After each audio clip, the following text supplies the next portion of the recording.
Il est 19h30 et il est l'heure des informations sur la télévision de la famille. Heureux suis-je de le feuilleter avec vous. Au sommaire de cette édition, la modernisation de l'administration burkinabé au cœur d'un atelier à Ouagadougou. Et puis l'Union des groupes bibliques du Burkina Faso entend promouvoir la bonne utilisation des TIC pour communiquer l'évangile. Des membres de cette structure ont été formés à une utilisation efficiente des TIC. Et bien sûr, à ce point, voilà, nous recevons pour vous M. Daniel Kaboré, qui est membre du département média de l'Union des groupes bibliques du Burkina Faso, avec qui nous reviendrons sur les temps forts de cette rencontre. Bonsoir, M. Kaboré. Bonsoir. C'est un plaisir pour nous de vous recevoir sur le plateau de notre journal. Merci. Eh bien voilà, ouvrons cette édition avec la rencontre du comité de pilotage de la modernisation de l'administration et de la bonne gouvernance qui a été tenue ce lundi, sa session ordinaire dans l'optique de réfléchir sur la problématique de la modernisation de l'administration burkinabé. Les détails dans ce reportage signé Yannick Kaboré et Delphine Banissi. Créer un cadre d'orientation des actions de modernisation de l'administration et de la bonne gouvernance, c'est autour de cette optique que les membres de ce conseil ont été conviés ce lundi. Selon le président du Conseil national de modernisation de l'administration et de la bonne gouvernance, le ministre en charge de la fonction publique, Seni Ouedraogo, cette rencontre, à l'instar des sessions 2016 et 2017, se veut un cadre d'évaluation et d'orientation du plan stratégique décennal de modernisation de l'administration et de la stratégie nationale de promotion de la bonne gouvernance. Et pour le ministre de l'administration territoriale et de la décentralisation, représentant le Premier ministre Paul Kabatieba, ce conseil chargé de ces questions devra œuvrer pour un bien-être de l'administration publique au profit de tous les Burkinabés. La modernisation étant la capacité de l'État et chaque agent public à s'adapter à l'environnement en vue de fournir un service de qualité. Cette tribune est une occasion pour nous, tous réunis à cette Assemblée générale, de se poser cette question importante. Où en sommes-nous avec le chantier de modernisation de l'administration et de la bonne gouvernance au Burkina Faso?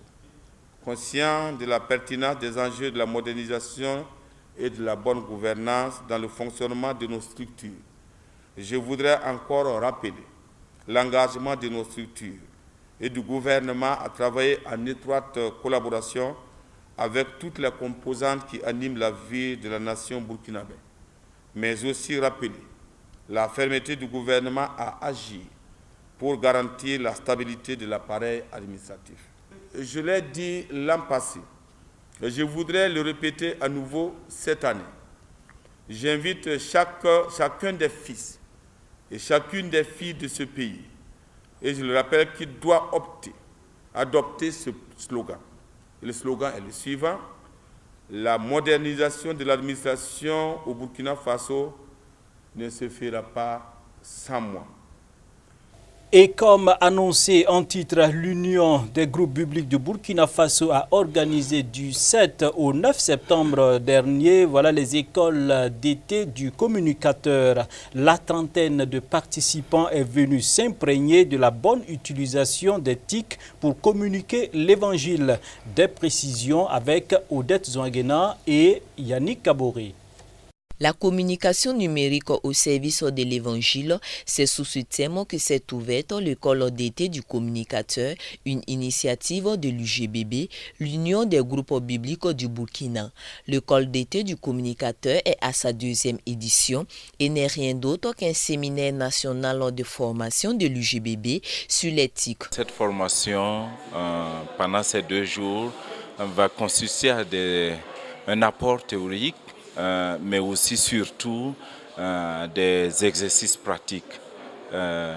C'est pour équiper nos membres qui sont des élèves et des étudiants, comme vous le constatez, qui sont venus des différentes régions du Burkina et qui ont besoin d'un minimum pour pouvoir produire du contenu qui soit correct et qui soit aussi bien bibliquement correctes que qui tiennent compte aussi des règles de l'art en matière d'écriture journalistique.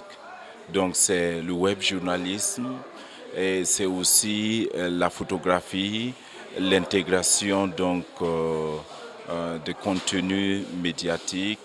Enseignant à la faculté de théologie des Assemblées de Dieu du Burkina, le docteur Étienne Zongo, tout en appréciant la pertinence du thème, n'a pas manqué de convier les participants à la prudence quant à l'utilisation de ces nouveaux outils et les a par ailleurs encouragés à demeurer toujours dans l'Évangile.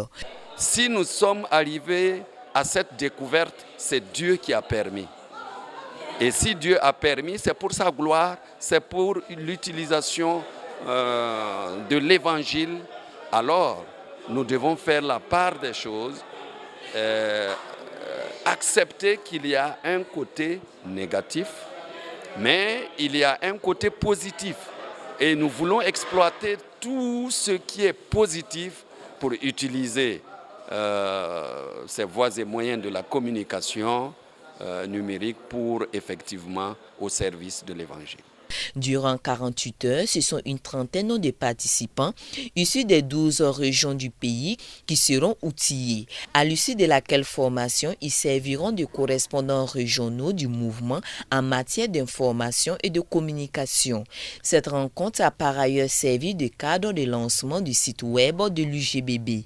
L'Union des groupes bibliques du Burkina veut ainsi poursuivre sa mission qui est de former et de propager l'évangile dans les établissements secondaires et supérieurs.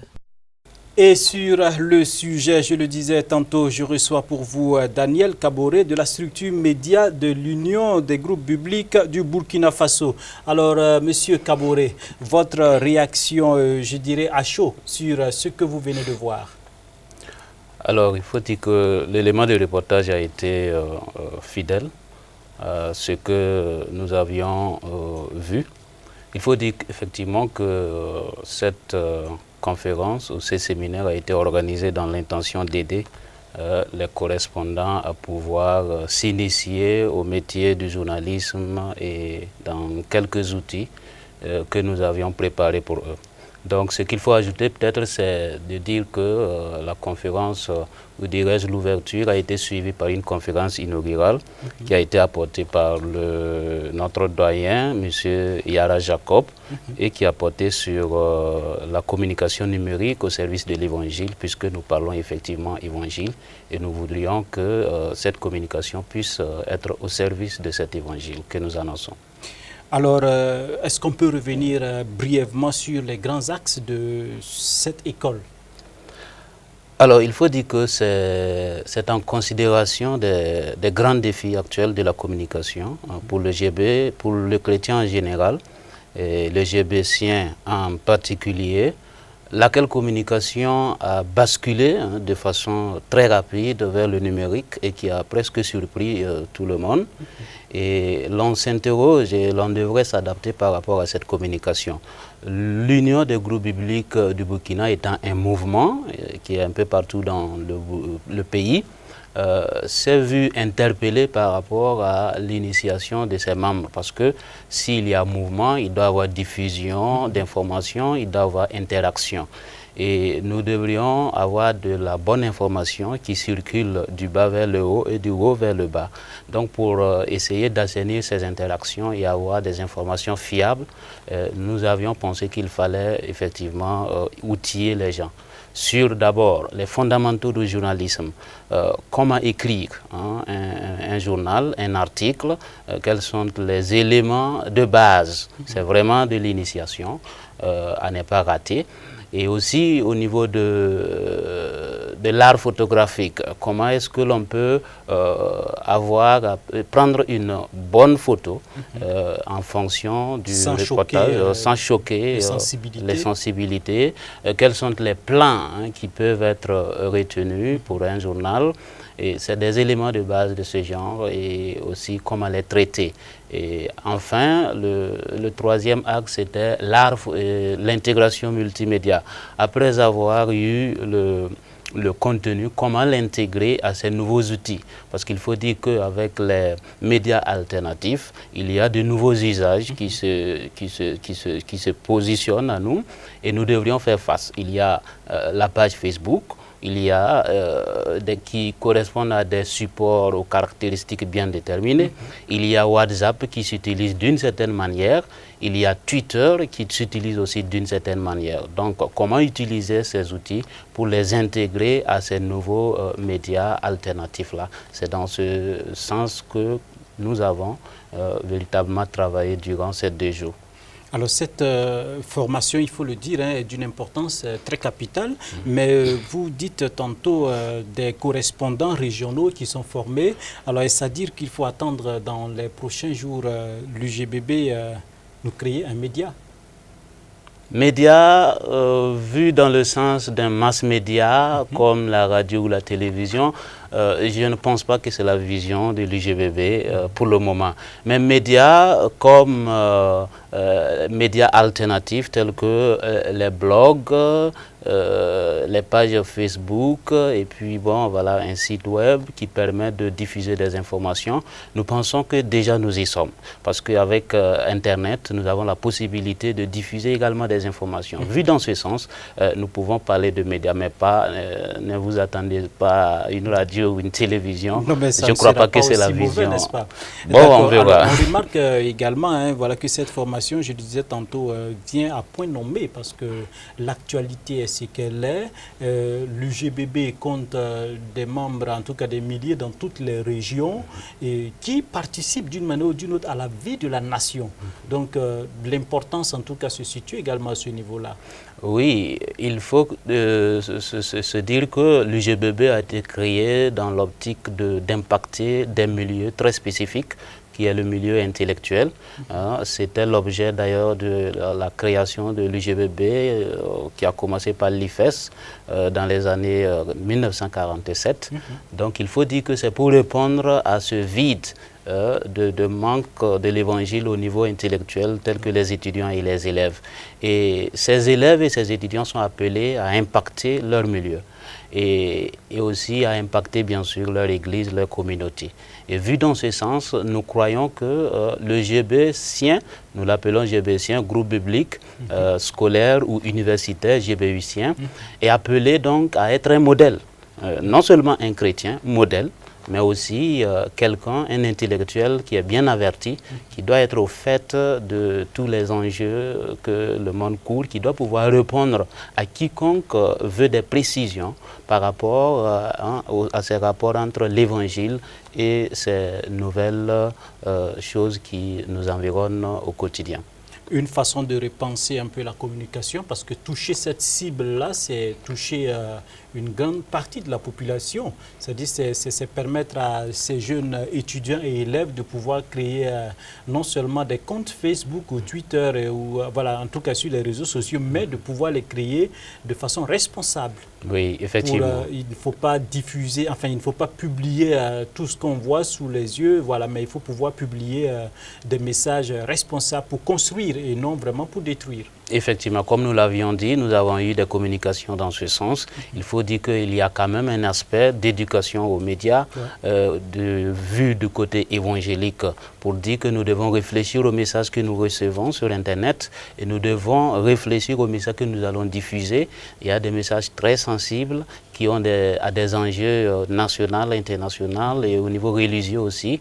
Il faut très bien réfléchir et tous ces aspects donc ont été abordés durant ces formations et nous pensons que ceux qui sont passés à cette formation-là seront mieux outillés pour faire face à ces nouveaux enjeux-là.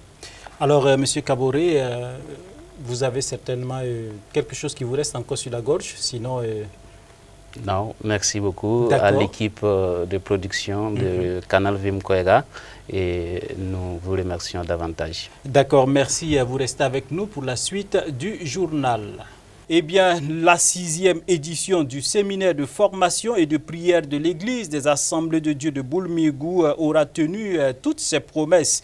Elle a refermé ses portes ce samedi avec au menu des exhortations, des témoignages et des remises d'attestations. Yannick Kaboré et Fabienne Sawadego y étaient et voici leur compte-rendu. Ce sont plusieurs thèmes qui ont été abordés par différents orateurs au cours de cette semaine de formation et de prière à l'Église des Assemblées de Dieu de Boulmigou. À en croire le docteur Philippe Ouedraogo, la formation biblique est nécessaire pour plus éclairer le peuple de Dieu au regard des nouvelles tendances religieuses. En outre, il a également évoqué la question de la retraite des serviteurs de Dieu. La formation biblique est nécessaire. Aujourd'hui, nous avons plusieurs tendances au niveau de nos églises. Nous avons des prophéties, nous avons de nouvelles églises qui se créent. Nous avons des gens qui viennent pour demander des miracles. Maintenant, il y a des gens aussi qui sont déçus parce qu'on les a promis des choses qui ne se réalisent pas. La recommandation, c'est que le chrétien lit sa Bible régulièrement et s'assure qu'il a fait la paix avec Dieu par Jésus-Christ et aussi partage cette foi avec les autres. Et agir selon la parole de Dieu et non pas seulement ce que quelqu'un d'autre lui a dit. La situation ou le problème de la retraite au niveau de l'Église des Assemblées de Dieu était une problématique, mais au niveau du leadership, nous avons réfléchi, nous sommes en train de mettre en place une structure et nous croyons que c'est possible. Seulement, nous avons fait le constat qu'après près de 100 ans d'existence, l'Église doit mettre en place un système, trouver des outils, des formules, un mécanisme pour que tous les pasteurs des Assemblées de Dieu au Burkina Faso, dans nos 62 régions qui vont peut-être grandir à plus de 70 régions dans quelques mois, puissent bénéficier d'un soutien de l'Église quand cette personne décide d'aller à sa retraite. Aujourd'hui, l'historique prouve que les pasteurs s'investissent et ils s'épuisent, ils s'usent carrément. À la fin de leur vie, il n'y a pas ce mécanisme-là et ça décourage et le pasteur qui est souffrant ou malade et la femme et surtout les enfants qui ne veulent pas devenir pasteurs parce que l'Église n'est pas reconnaissante. Et nous voulons corriger cela ou même en tout cas mettre en place quelque chose pour reconnaître le travail et faire en sorte que tout pasteur bénéficie de quelque chose. Le pasteur Joël Ouedraogo, l'un des orateurs, indique que le discipolat se présente comme l'une des plus importantes recommandations du Seigneur Jésus. C'était le thème général qui consistait à faire de toutes les nations des disciples la recommandation de notre Seigneur et Sauveur Jésus-Christ qu'on a eu à aborder avec les participants pour les faire comprendre que c'est une grande commission de la part de notre Seigneur Jésus-Christ. Donc, il est de notre ressort en tant que pasteur ou évangéliste de mettre cela en pratique pour pouvoir faire des nations, des peuples, des disciples de Jésus-Christ pour changer la nation, pour changer l'humanité. Ce que j'ai comme un encouragement pour ces personnes-là, c'est de leur dire de mettre vraiment en pratique tout ce qu'ils ont reçu pendant ce temps de formation. Et de leur dire vraiment d'aller de l'avant pour faire vraiment les disciples, là, les chrétiens, les vrais disciples de Jésus. C'est ce que nous avons vraiment besoin pour ce monde. Ce n'est pas le fait d'avoir beaucoup de chrétiens qui est important. Ce qui est important, même si c'est peu, que ce soit vraiment de la qualité. Quant aux participants, ils se disent renouvelés, mais aussi édifiés par les enseignements reçus au cours de ce séminaire. Séminaire kanga vraiment séminaire à Tarayon Rousseau ton Rousseau waka fa pa ma vuim pa ma pang pasro sida séminaire bumya suma Rousseau et ne Rousseau waka la pa ma turongo ni bala kinli zulu si pa manali kinli la basa yela da tienti yela na sama me la nous nam sur le pour panga ma minga zulu si fa wuto pa manali kin ne ba kusa le sinoro kusa ne nam baraka. Ils sont venus de divers horizons du Burkina afin de prendre part à cette 6e édition de la semaine de formation et de prière dont les objectifs se résument à former de bons disciples pour Christ.